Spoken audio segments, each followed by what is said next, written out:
All right, so I asked you guys on Friday that we wanted to express secant in terms of sign. And we walked through, and I told you that when we look at our trig identities, we want to choose ones that relate those two things, okay? Now, they don't necessarily do that, right? Secant in terms of sign, I don't see any of these using secant and sine, okay? You could maybe, if you're, and I think this would probably happen maybe in a couple months from now, once we've seen a lot of these, you might want to start with this, okay, eventually. Okay, I'll kind of explain that here in a little bit once we work through this again. But if I look down here, these are usually the ones that we start with, these three, okay? These five are used quite a bit, but they're used in more in a substitution fashion than they are in starting the problem. Does that make sense? And when we get to, I talked about chapter 7, what chapter 7 will do is that they'll give you they'll start you off with something, so you don't have to make the choice. They'll start you off with some expression and say, simplify it. Or they'll start you off with some equation and say, prove that this equation is true. So the starting point is usually provided for us. But in this, we have to decide what to choose, and we want to choose the one that links those expressions the best. So tangent squared theta plus 1 equals secant squared theta does that. Okay, it does that the best. Now, on Friday, we went through and we did this using,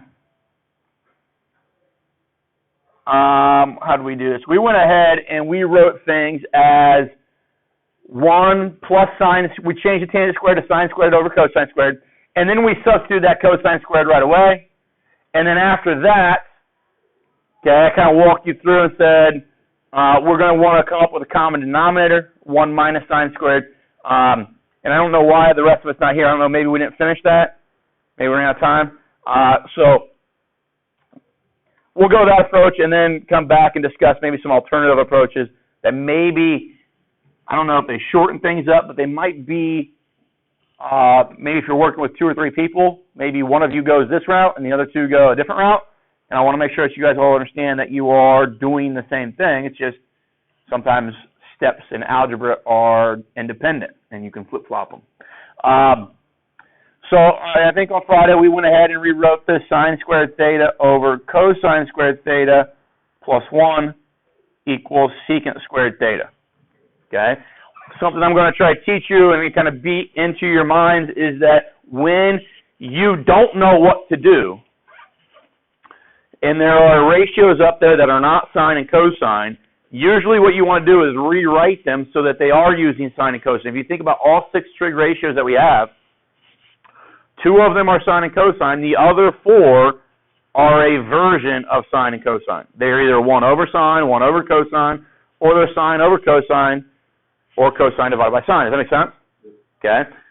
So one of the practices, if you get stuck, is to go through and change all your tangents to sine over cosine. Go through and change all your cosecants to 1 over sine. All your cotangents to cosine over sine. Does that kind of make sense? Okay. Now, the reason I didn't do that with the secant is because of how the problem was worded. The problem said solve or express secant in terms of sine. So I don't want to get rid of secant. Does that make sense? So that's why I left that one alone. So if we could get rid of that thing right there, we'd be done, right? We would have secant solve for in terms of sine after we take square roots and stuff like that. So that's kind of the process here. We're trying to target that cosine squared. How can I get that cosine squared to ultimately vanish? Okay?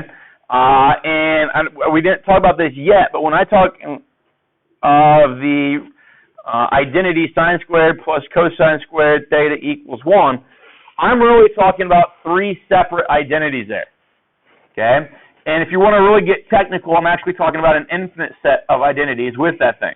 Because we know that we can add and subtract anything from both sides that we want to, right? Yes. We can multiply everything by anything that we want to, which means that we can also divide it by anything that we want to. So we can transform that equation so that it produces something that is maybe useful to us in our particular problem. The 2 that usually are, or should be ingrained in our minds here, is that cosine theta can be isolated, and it can be written this way. Does that make sense? Just subtract sine squared from both sides. Or sine squared theta can be isolated, and I can rewrite it as 1 minus cosine squared theta. Okay? So as we're doing this final note question, this was 31, 30, something like that. Some of you might have had solve secant in terms of sine. Others might have had solve cosecant in terms of cosine. It's really the same question. It's just you're going to use one of these. I think we're going to use this one here. When I'm solving for secant in terms of sine, I would use this one if I'm solving cosecant in terms of cosine. Does that kind of make sense? Okay. But I like this one because now I come down here and replace that denominator with 1 minus sine squared theta.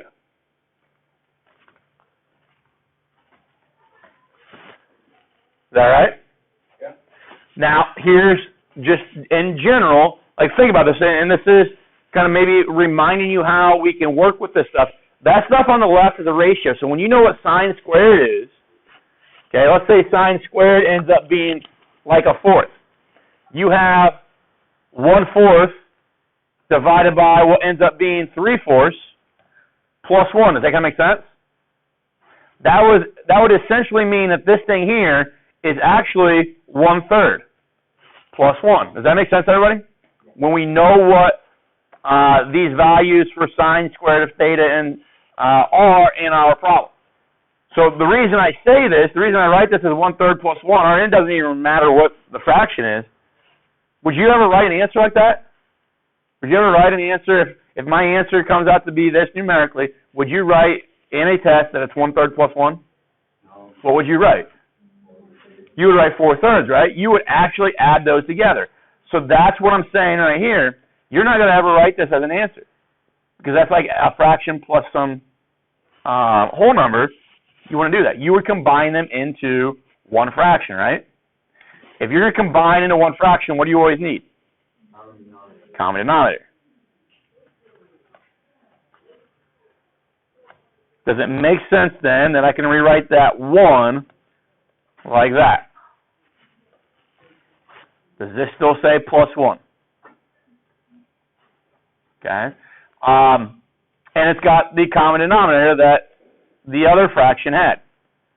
So the reason we do that, and you're going to hear me refer to this a lot as a convenient version of 1. And for us, the reason it's convenient is because what happens when I actually add the numerators in. It allows me to do that math. And what happens in the numerators? Sine squareds cancel out. And it leaves me with just 1 over 1 minus sine squared theta is equal to secant squared theta, right? Okay, now what can I do to solve for secant? Square root. When's the first quiz you test? It's coming. Probably the last class, chapter 5 test, probably going to be mid to late next week. So when I take the square root of both sides, I can put all underneath one radical, but because I've got that fraction, I'm going to split it into 2 radicals because of our laws of exponents. We're allowed to do that. Now it's plus or minus up here, plus or minus down there, but no matter how I group those plus or minuses, the result is just going to be plus or minus, right? Does that make sense? So I only need, when I have that situation occurring in a problem, I only need one of those plus or minuses. So now I've got something like that. Okay, because square root of 1 is just 1, right? Okay. Now I think this question for most of you probably said theta is in quadrant 1. So if we have to decide then which of these to take, aren't all trig ratios positive in quadrant 1? Yes. So if secant's going to be positive, then the only way that I get this number over here to be positive is if the radicand, or not the radicand, but the root here, the root is a positive value. Does that make sense? So that's why I would choose that one. Now, if it said theta was in quadrant, let's say 2, okay, that would be theta, right? Okay. Is sine positive in this quadrant, in second quadrant? Okay. So what's going to happen here then is that I'm going to have 1. This is going to be a number between 0 and 1 always because of just the nature of those values right there.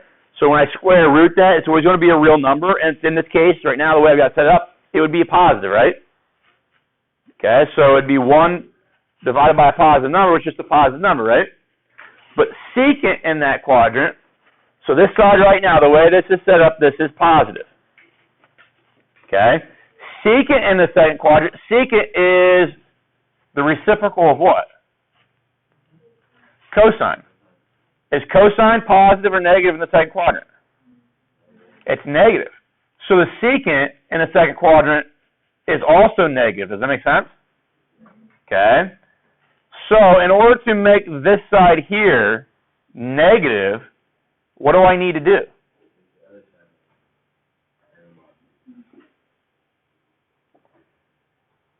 Because when I evaluate, so think about this. When I evaluate this for theta, let's say theta is 120, okay? It's going to give me like -2. When I put theta as 120 here, it's going to make this +2. Does that make sense? So don't I need to choose then the negative version of that radical? Does that make sense? What? Oh, did you? I'm sorry. Well, you said make both sides negative. Make the other side negative. To have that side negative. You're just like I was thinking. Well. What I want to make sure we understand, though, is I don't want to negate both of them. Okay? Even though it's carrying a negative number when I evaluate at 120, I don't put a negative out here. Does that make sense? Because that negative out here would actually undo the negative version of secant of theta at 120, because that's automatically going to be negative when I evaluate, okay, based on the function. Another way of maybe deciphering that and figuring that out, and it's the same thing, it's just algebraically seeing it, is this idea here. If I type in, like I said, secant of 120, okay, you see that when you evaluate secant of 120, it gives you a negative, right? Well, the way that I need to make these both the same then is to either negate this one, so I could do that, but remember on how the question was phrased, it said express secant in terms of sine. It didn't say express negative secant, right? So it's making the assumption that you wanted a positive secant there. So the only way that I can make these two values equivalent then is to come over here and choose, I'm just going to kind of show you this, choose the negative to be there, right? But usually what WebAssign is going to do is probably put that negative up top, okay, because you're allowed to do that. However, I think some of you are finding out that when you type things into WebAssign, they're somewhat lenient in your level of simplification, okay? Meaning that they allow to have negatives in top or the bottom. Early on, there's going to be some leniency in that, but hopefully as we move throughout the course, some of that leniency starts to get kind of restricted, and they ask you to do quite a bit of simplification. Here's something to think about. When we came up with this right here, okay? At this stage, we substituted first, right? In this left-hand side, we substitute first. I'm going to do this in red. A second way. So instead of substituting, because the order here, we went substituting, and then we combine into one fraction, right? Yeah. Could I combine into one fraction first? So I have sine squared theta over cosine squared theta plus cosine squared theta over cosine squared theta. Does that make sense? So there is your convenient version of 1 right there. So why is this maybe useful? Because now I can see that this is sine squared theta plus cosine squared theta over Cosine squared theta, right? Equals secant squared theta. What's that numerator turn into? What's sine squared plus cosine squared? Isn't it 1? Does that make sense to everybody? Okay. And that might be, and I said this earlier, that might be, I said when pointing up at these in this chart, that some of us might be able to recognize to use this one to start off with, but we'd actually have to square everything to start. So secant squared equals 1 over cosine squared, because that ultimately gets generated here. And I think the more you do these, the more obvious that's going to be. But now can I replace that bottom with 1 minus sine squared?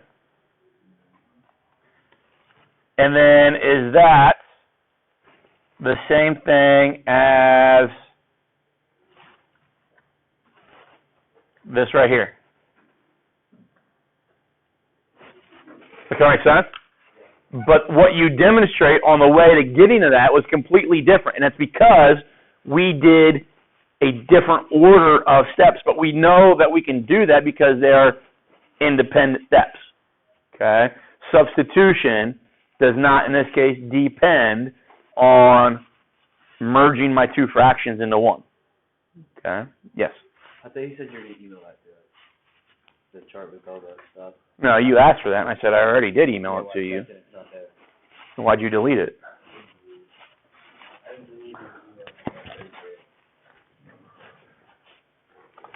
email. Which time you were in the third grade, first or second? I'm not.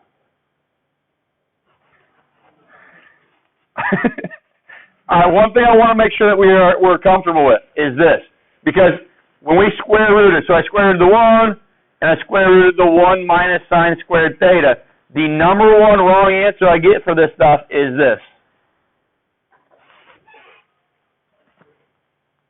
Okay? I want you guys to remember that 1 minus sine squared theta does not equal 1 minus sine theta. Okay? The only time that we can do square roots like that is when the components in the radicand are a product. If they're a sum or a difference, you cannot do that. And here, I'll just give you an example. Give me, okay, so 7's the number.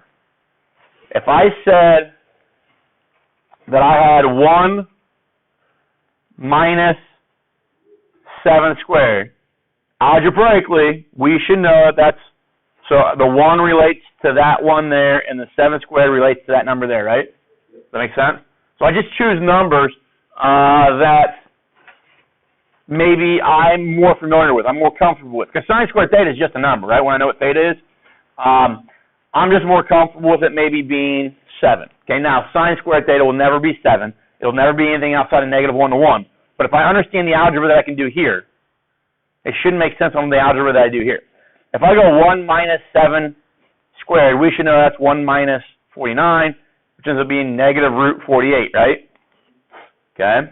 Well, that does not, so if I'm thinking this rule here works, I would change 1 minus 7 squared to 1 minus 7 and get negative 6. That makes absolutely no sense, right? Negative 6 is not equivalent to the negative root, or the root of negative 48. So I know that this was not legal, so then this here, by the same rationale, is not legal. Does that kind of make sense? Okay. I think most of us are probably most comfortable doing the algebra when there is a specific definitive value in a certain position, like sine squared is not that. Sine squared theta is a variable term here. Okay.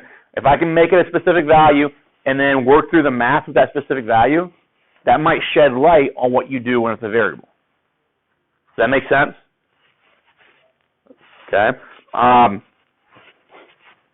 Just going to keep that in mind as we move through. There were a couple questions in your homework that asked you about like quadrants.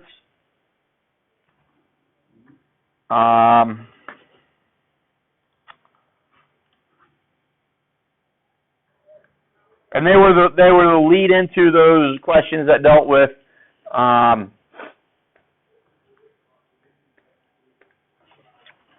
the identities. We did this in algebra, okay? In algebra, I'd ask you, what quadrant is x greater than 0 and y less than 0? So x being greater than 0, we'd be looking for x being positive, right? And y being negative. What quadrant is x positive and y negative? Quadrant 4, right? Okay. And the way that we can maybe do that, the way I'm going to show you how to do this with sine, cosine, and tangent, secant, and cotangent, is I first, identify the quadrants that x is both positive. It's two quadrants. X is positive in first and fourth quadrant, right? And then, which quadrant is y negative? Well, y is negative in third quadrant and fourth quadrant. Where was the overlap? Fourth quadrant, right? Does that make sense? Okay. So, we do the same thing then for these types of questions. Now, this is saying cosecant is greater than 0.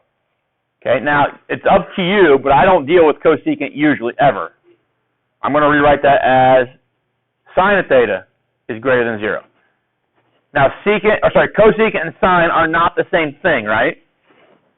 So that's not a direct substitution I should be making there. I should be making 1 over sine of theta is greater than 0. But the reason I don't care is I'm only interested in the plus or minus aspect of it, right?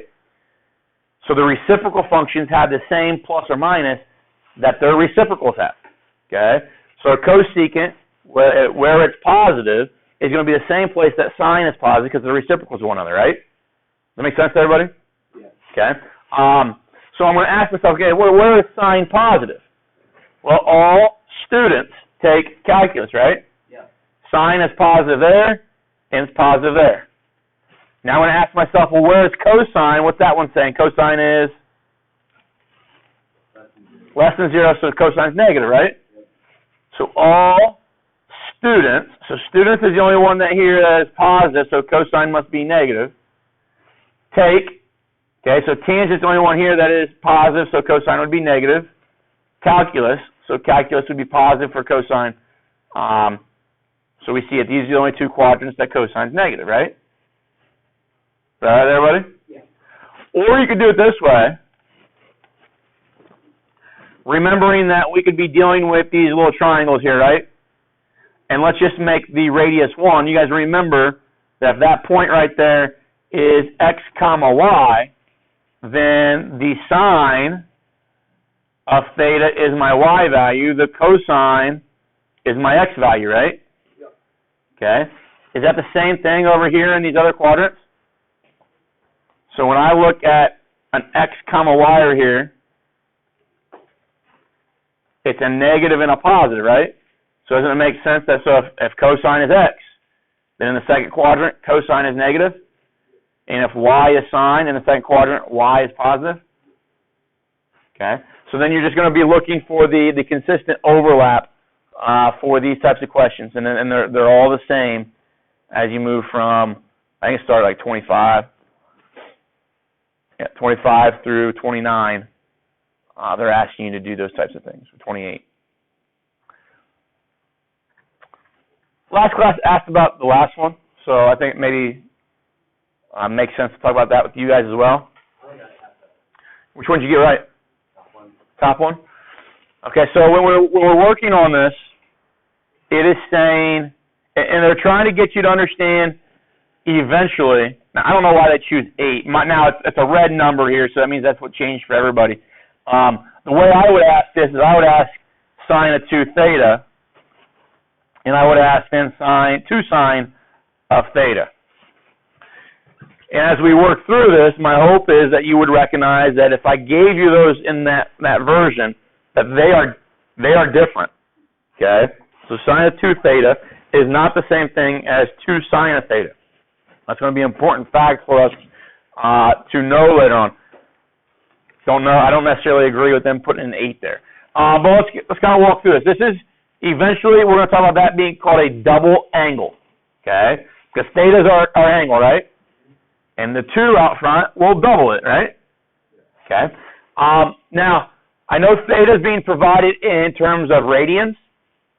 But what would that be in degrees? It might make more sense for us to do this in degrees. 60 degrees, right? Okay? So we got pi over 3 times 180 over pi, right? Okay? So the pi's cancel. 180 divided by 3 is my 60 if we can't memorize that. So we're going to 60 degrees. Okay. So then when I talk about sine of 2 theta, it's sine of 2 theta is 60. So 2 times 60, which is actually sine of 120, right? Yes. We don't know the actual. Excuse me? Wait, never mind. We're good. Continue. So sine of 120. Is everybody kind of on the same page with that? So that is going back up to, I think there were some questions up here earlier that asked you to do that type of thing, right? Okay, so these questions, so we've done, see if there's a sine of 120 up here that we've already done. But I can't find 120, but you've done these questions. So, a bulk of this assignment was, if I give you sine of 120 or sine of 300, can you evaluate that? So once we change sine of 2 theta into sine of 120, should be just like the rest of this assignment. So I'm going to draw my picture. Theta is now over here. I guess this would be 2 theta, which is 120 degrees. But what would this theta bar here be? What would that angle right there be? Well, if this is 120 up to it's 60, right? So then doesn't this make this n radical 3, this 2n, and this negative n? And the sine of theta bar, in this case, because of the picture, is going to be the same thing as sine of 120, which was the sine of 2 theta. So when I look at the sine of this 60 degrees here, it's n radical 3 over 2n. And it just turns out to be radical 3 over 2. Does that make sense? Okay. If I'm doing the bottom one, sine of theta, okay, now theta was pi over 3, right?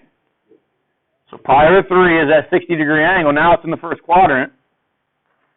This is n radical 3. This is 2n. So sine of 60 degrees, or pi over 3 radians, is doing n root 3 over 2 n, which ends up being radical 3 over 2, right? So that's what that amount is. Okay. Now, if I was asking this question, I would put a 2 where that 8 is. If I put a 2 where that 8 is, doesn't that 2 in the denominator of radical 3 over 2 go away? Yeah. Okay. And then you would see that sine of 2 theta is radical 3 over 2, but 2 sine of theta is radical 3. Those are different values, right? Yeah. Okay. But since it's an 8, let's go ahead and just do the 8 one here. Multiply by 8 over 1. So the 8 and the 2 cancel. And I'm left with 4 radical 3. Okay. Does that make sense?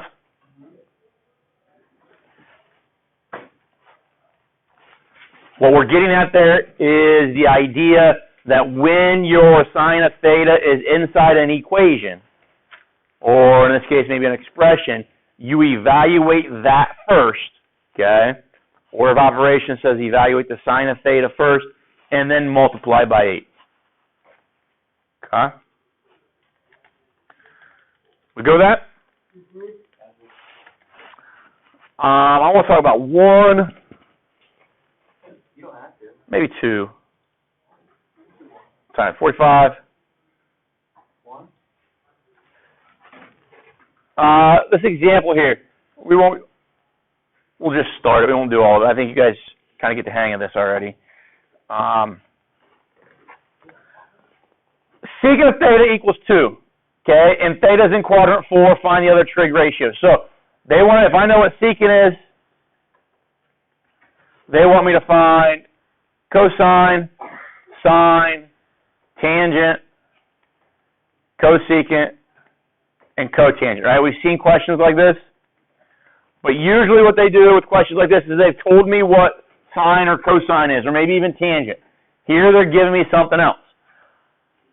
I think I said this earlier when we were talking about the quadrant that things should reside in. I rarely, if ever, will deal solely with the secant, cosecant, and cotangent functions. I will instantly change them into their reciprocals. Okay? And here's my question. Okay? If I do that, okay, well, let's do it this way. I was making something for my geometry classes. I need a stick figure.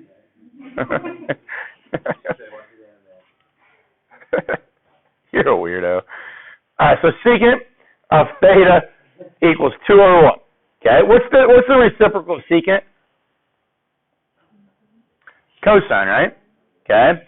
So if I take the reciprocal of this, so I'm going to write this as 1 over cosine real quick. That's still secant, right? Yeah. Is still equal to 2 over 1. If I cross multiply, do I get 1 equals 2 cosine theta? Yeah. Okay. Now, here's what I'm going to do. I'm going to actually find the reciprocal of 1 over cosine. Isn't that just cosine over 1? Yeah. And the reciprocal of this is just 1/2, right? 1/2. Okay. Do I still, when I cross multiply, get 1 and 2 cosine theta? Just like I did here, right? Yeah. So if you remember back to geometry, we talked about one of our rules for proportions was that you were allowed to take the reciprocals of both sides and still get a true proportion. Okay? That's why we know that when I say secant of theta equals 2, it makes more sense, I think, graphically, to rewrite that and say, nope, cosine theta is 1/2, and work with that, with my picture. Now, if a cosine theta is 1/2, but theta is in the quadrant 4, I'm looking at something like this, right? Cosine is 1, or adjacent over hypotenuse, so 1 over 2, and this would be radical 3, right? But it's in the 4th quadrant. That's the y value in the 4th quadrant, so it would be negative radical 3. So now when I go find sine of theta, it's using this angle. Well, theta is this, I think theta actually ends up being a 300-degree angle here. Because if that's an n, n, and n, isn't that relationship to 30, 60, 90 triangle? So I do know theta is 300. Whether I need that or not, another story. But I can say then sine is negative root 3 over 2. Tangent is opposite of adjacent, so negative root 3. Cosecant is the reciprocal of sine, so it'd be negative 2 over root 3. And cotangent is going to be negative 1 over root 3. And we would probably want to rationalize those, but to save time, I'm not going to do that. Is that okay with everybody? So that type of question, when they give you secant or cotangent to start off with, transform that to sine, cosine, or tangent, and it will just generate a problem that you've done before and you've shown success in before. What's the area formula for a triangle? That's the last thing we do, real quick. 1/2 BH, right? Okay. So if I've got this triangle here, let's say that this is, let's call this C. Let's call this distance here A. So that'd be A. This would be B, lowercase c, lowercase b. Okay, now area equals 1/2 BH would be true when H is the altitude, right? Because remember, H had to be the height of something, right? Or from a point perpendicular to the opposite side. That's the definition of an altitude. So in this figure here, there's 3 different altitudes. Maybe the one that's maybe most obvious to us would maybe be that one, right? Yeah. Okay, I'm going to call that H. Okay? In this problem, what I'm going to try to demonstrate here with you is that h is usually not known. Okay, it's something that you don't know. So you would have to maybe draw this triangle from A perpendicular to lowercase a at that base and kind of go through SOHCAHTOA to find h, and we did this in geometry. Okay, but it's a painstaking process. Okay, so what we can do is actually generate a formula that is going to do that for us automatically. If we look, and this is exactly what we would have done in geometry before learning this, if we want to find the area of this overall triangle, I would first split it into these two triangles.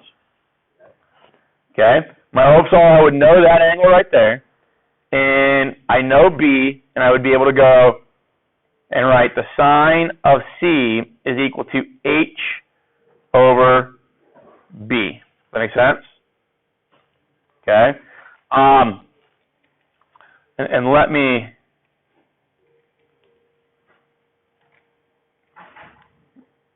so this I'm going to write this way because I've kind of done maybe some bad labeling here of order pair or not segments. This is just the general area formula, right, that we're accustomed to. Now my base is the side that my altitude is drawn to, correct? So if I'm looking at this specific triangle, wouldn't my area formula be area equals 1/2? The base that my altitude is drawn to is A, right? Yeah. And H is my altitude. Okay, so for this specific problem, that's what I've got. I still have sine of C equals H over B. Does that mean that B sine of C is equal to H? Can I multiply both sides in this thing here by B? Yeah. Okay. Well, if that's H, can't I come over here to this formula and replace it?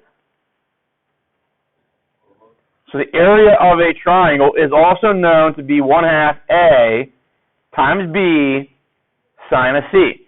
You take all of A or only half? You can take half of it, and then you got to take all of B sine of C. I usually just take A times B and take half that product.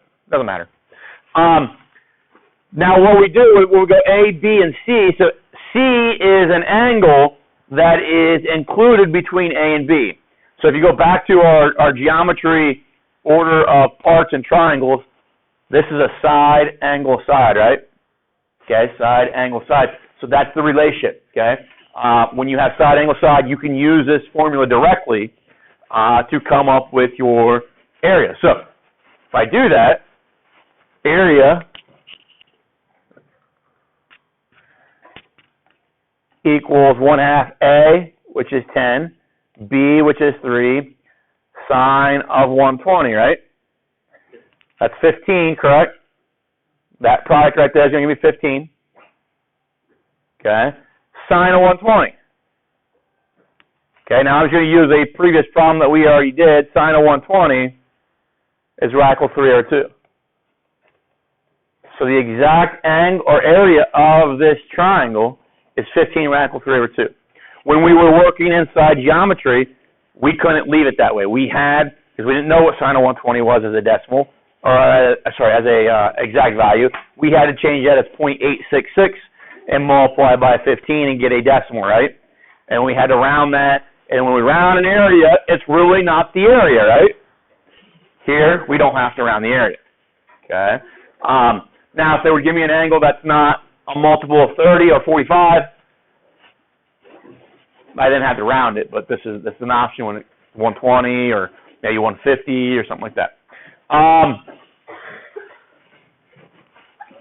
Tomorrow, we're going to talk about the next section. It starts talking about the inverse sine, cosine, tangents. Wednesday, we're going to talk about the law of sines. Wednesday, there might be a guy in here observing me from Rhodes. Just so if you see him sitting in the back, that's who that is. I mean, if she wants to. The hope is that by the end of this week, we get laws of sine and law of cosines wrapped up, and that will be the end of the chapter test, or mid to late next week. No homework tonight. Pardon interruption. Thank you, sir. In Mr. Moeller's Wildcat time. Please report to Mr. Gomez's room today